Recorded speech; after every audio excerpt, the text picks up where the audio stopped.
I know you're about to have a baby. Would you hire a nanny that looked like you? Because I would not, FYI. Yeah, by the way, that's the most fun question we've gotten this whole day.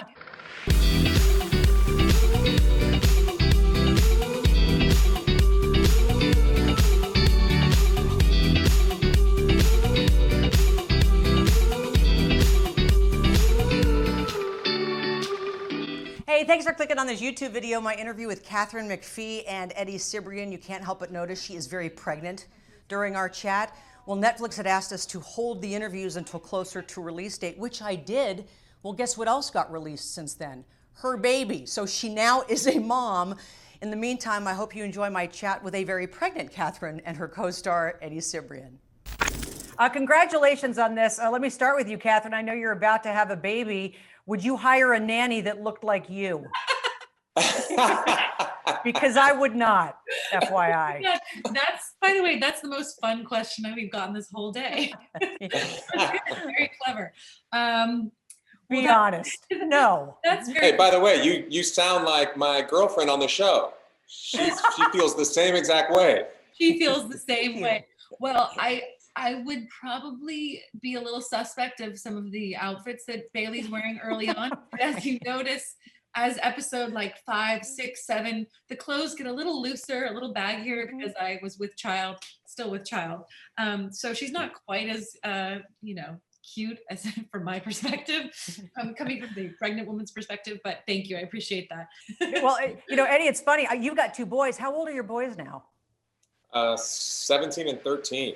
Okay, so the boys and your 2 sons in this, all they do pretty much is try to take off their clothes and they're trying to, flirt basically with Katharine's character. Have you had to deal with that with your boys where it's obvious they're just trying to, make a move or impress a girl? Not to that extent. Not to that extent.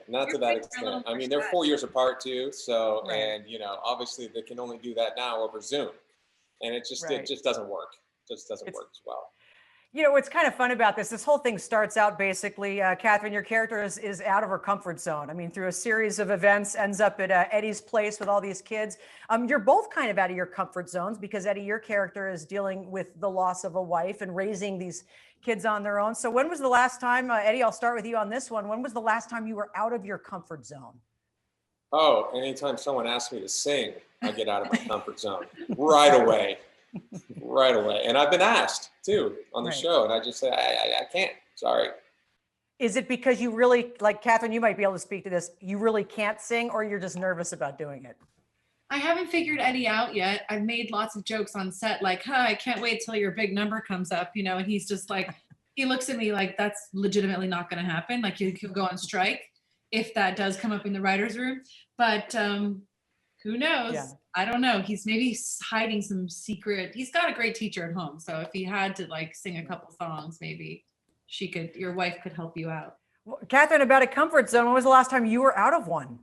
Oh, I'm just consistently not in a comfort zone right now. So I as the interviews are going on, I just see me fidgeting and moving around. I'm like, oh, the blood flow in my legs. That's just part of the course right now. But how exciting though. And it's funny, I almost messaged Netflix. I'm like, maybe they can get me in sooner rather than later, because by the end of the day she might be calling it a day. You never know with these Zoom things. You never know. Eddie, obviously your wife does make an appearance, and the favorite part of that episode for me, honestly, was how she ends up at your house, because I'm convinced that in real life, if I were to ever try to pull that off with an actual singer, it would never happen. So Eddie, what is the craziest, most fun story involving a concert you've been to, or a singer you've admired, or just kind of a fan moment where you were able to kind of pull off something that most people would not be able to pull off? That's a good question, because I have no idea. I don't really try to pull off anything, to be honest with you. I've seen some crazy things, and fans can get really, they can get pretty crazy. Aggressive, yeah. Very aggressive. I mean, I remember I started out when I first started acting again, and I was on a soap opera, and I played a really bad guy. And I went out to the South somewhere, I think it was Mississippi, and I walked out of a restaurant, and there was a guy there that really thought I was that character. And it got a little sketchy for a second until I tried to convince him, hey man, I'm an actor. It's not really, Right. and he just wouldn't believe it because they buy into it, wholeheartedly. That is pretty frightening, especially in this day and age when you never know. But Katharine, how about for you? What would I have to do to convince Katharine McPhee to come to my home and maybe give a little performance on her off day? Oh, that's easy. That's an easy thing. I mean, especially with the guy I live with, he just sits down and plays the piano. I can't play the piano, so the two of us together makes it a pretty good duo. We're good party dinner party guests because if there's a piano, then there'll be music. It's fun.